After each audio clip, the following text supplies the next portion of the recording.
नमस्कार दोस्तों, आपका ज्ञान सागर 77 यूट्यूब चैनल पर हार्दिक स्वागत है। आज हम प्रेजेंट परफेक्ट कंटिन्यूज टेंस पढ़ेंगे। इससे पहले present simple, present continuous and present perfect tense पढ़ चुके हैं। यदि आपने वह वीडियो नहीं देखी है तो देख लेना, और इस यूट्यूब चैनल को अभी तक सब्सक्राइब नहीं किया तो सब्सक्राइब कर लो, ताकि रोज़ आने वाली वीडियो आपको टाइम पे मिल जाए। तो चलो शुरुआत करते हैं प्रेजेंट परफेक्ट कंटिन्यूज टेंस की। पहचान है हिंदी वाक्यों के अंत में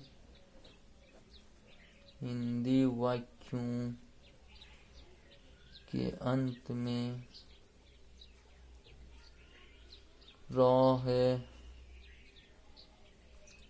रही है, रहे हैं तथा समय के साथ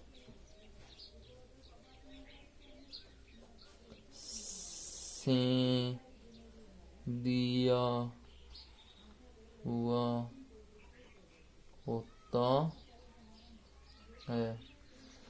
हिंदी वाक्यों के अंत में रा है, रही है, रहे हैं तथा समय के साथ से दिया हुआ होता है। हेल्पिंग वर्ब है हेज बीन एवं हैव बीन। मेन वर्ब है first form plus ing। Note निश्चित समय के साथ सिंस व अनिश्चित समय के साथ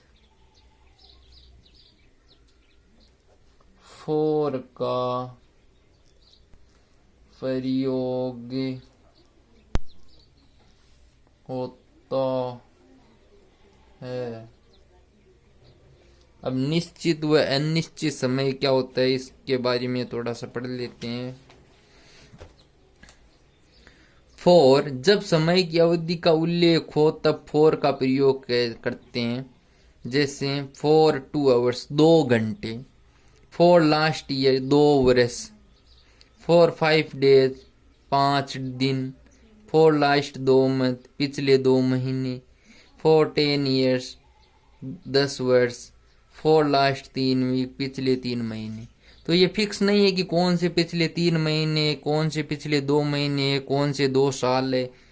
यानी कि साल फिक्स नहीं है, ये अवधि है 2 साल 2 दिन 5 दिन। ये फिक्स नहीं है कि कौन से 5 दिन है, कौन सी तारीख से स्टार्ट हुए, कौन से महीने से स्टार्ट हुए, कौन से वर्ष से स्टार्ट हुए, वह फिक्स नहीं। इसलिए इसके साथ फॉर का प्रयोग होता है अनिश्चित समय के साथ। अगला अनिश्चित समय के साथ सिंस, जब शुरुआती समय का उल्लेख हो तब सिंस का प्रयोग होता है। शुरुआती यानी कि हम 2005 से इस गांव में रह रहे हैं, यानी कि फिक्स है 2005 से ही रह रहे हैं यहाँ पे, इसलिए फिक्स हो चुके हैं। सिंस मंडे, हमने ये काम सोमवार को किया, तो सोमवार एक फिक्स जगह है तो सोमवार सही है, सिंस प्रयोग हो जाए। सिंस द बिगनिंग, यानी कि आपने कोई काम कब शुरुआत किया, बिगनिंग यानी शुरू होना। सिंस 2008 फिक्स है। सिंस टाइम इमोरिटल, पुरातत्व है या पुराना समय, आपने कभी शुरुआत की हुए। सिंस 7 PM 7 फिक्स है कि 7 बजे हैं। सिंस लास्ट ईयर, पिछले वर्ष पिछला साल फिक्स है कि अभी 2021 चल रहा है तो पिछला 2020 हो गया, फिक्स है। तो इनके साथ सिंस का प्रयोग होता है। सिंस का प्रयोग कैलेंडर, घड़ी, दिन के पहर एवं जीवन की अवस्थाओं के साथ सिंस का प्रयोग होता है। सिंस जैसे कैलेंडर में दिन है, Monday, Sunday, Tuesday, Wednesday, Thursday, जो भी वार है 7 दिन, उनके साथ सिंस का प्रयोग होता है। फिर आती है डेट, 7 मई है, 8 मई है, 10 अगस्त है, 10 जुलाई है, 20 अगस्त है, जो भी। फिर कैलेंडर में साल आ जाता है 2005, 2007, 2008, 2010, 12, 13, जो भी। फिर महीने, मई, जून, जुलाई, अगस्त, सितंबर, अक्टूबर, नवंबर, दिसंबर, ठीक जी। फिर कैलेंडर में आता है अकेजन, अवसर, होली, दिवाली, दशहरा, ईद, जो भी त्योहार है वह फिक्स है, उनके साथ सिंस का प्रयोग होता है। फिर आता है सिंस के अंदर क्लॉक, घड़ी, घड़ी यानी 7 बजे, 8 बजे, 9 बजे, ये फिक्स है। सिंस के स्टेज ऑफ लाइफ, जिंदगी के पड़ाव, चाइल्डहुड यानी बचपन, बुढ़ापा, यंग, ये जिंदगी के पड़ाव के साथ भी सिंस का प्रयोग होता है। Since part of each days, दिन के जो भाग होते हैं, जैसे मॉर्निंग है, सुबह का समय है, लास्ट नाइट यानी पिछली रात, नून यानी दोपहर, ये फिक्स है, इनके साथ हम सिंस का प्रयोग करते हैं। तो अब हम कुछ वाक्य हैं उनको बनाएंगे। सकारात्मक वाक्य रचना, सबसे पहले सब्जेक्ट, फिर हेल्पिंग वर्ब, फिर वर्ब, फिर object for plus for since, फिर टाइम आ जाता है। तो मैं दिल्ली में 5 वर्षों से रह रहा हूं, तो सबसे पहले subject I, helping verb I के साथ, आई बहुवचन है इसलिए हैव, आई हैव बीन, रहना लिविंग, LIVING लिविंग, किस जगह रह रहा हो, दिल्ली में, तो इन दिल्ली, इन दिल्ली। 5 वर्ष, 5 वर्ष फिक्स नहीं इसलिए 4 लगेगा, 5 ईयर। कितनी आसानी से वाक्य खत्म किए। फिर है नकारात्मक वाक्य रचना, इसमें सबसे पहले सब्जेक्ट, फिर हेल्पिंग वर्ब, हेल्पिंग वर्ब के अंदर हेज या हेव ही लेना है, बीन को छोड़ना है नोट वाले में। तो सब्जेक्ट, हेल्पिंग वर्ब, फिर नोट, फिर बीन, फिर वर्ब, फिर ऑब्जेक्ट, फॉर, सिंस, टाइम, ऐसे चलेगा। मैं 4 घंटे से नहीं पढ़ रहा हूं, मैं 4 घंटे से नहीं पढ़ रहा हूं, तो सबसे पहले आई आ गया, फिर हेव, फिर नोट लगाना ही है 3 नंबर पे, 3 नंबर फिक्स है नोट लगाना। जो नकारात्मक वाक्य होता है ना, 3 नंबर पे आप आंखें मीच के नोट लगा दो। I have not been. अब अगला आ जाओ, वर्ब, पढ़ना, रीड, और रीडिंग हो जाएगा, ING लगाना है इसके अंदर, रीडिंग।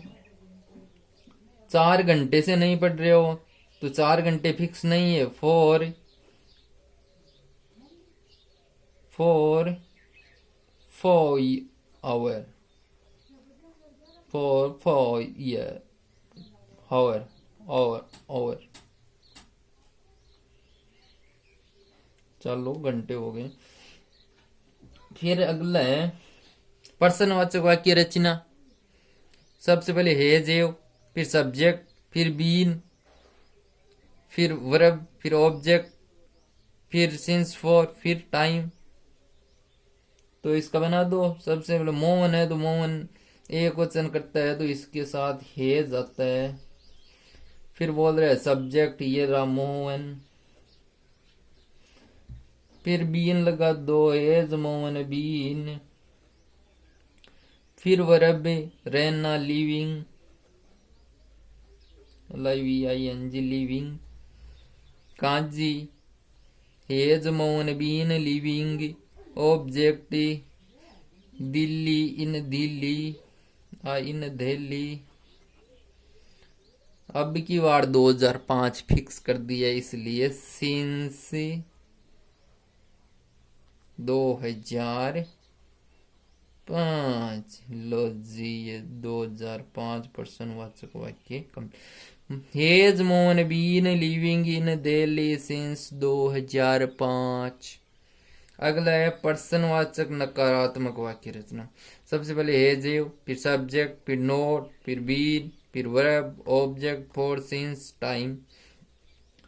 तो सबसे पहले क्या, तो क्या का लिख दो, हेज, मोहन का मोहन, फिर नोट, फिर बीन, फिर क्या है verb, living, living in Delhi, since 2005 ये प्रश्नवाचक चिन्ह। तो दोस्तों ये टेंस खत्म हो चुका है। कल पढ़ेंगे पास्ट सिंपल टेंस। प्रथम टेंस प्रेजेंट आज कंप्लीट हो चुका है। कल इसी समय हम मिलेंगे पास्ट सिंपल टेंस के साथ। तब तक के लिए जय हिंद, जय भारत।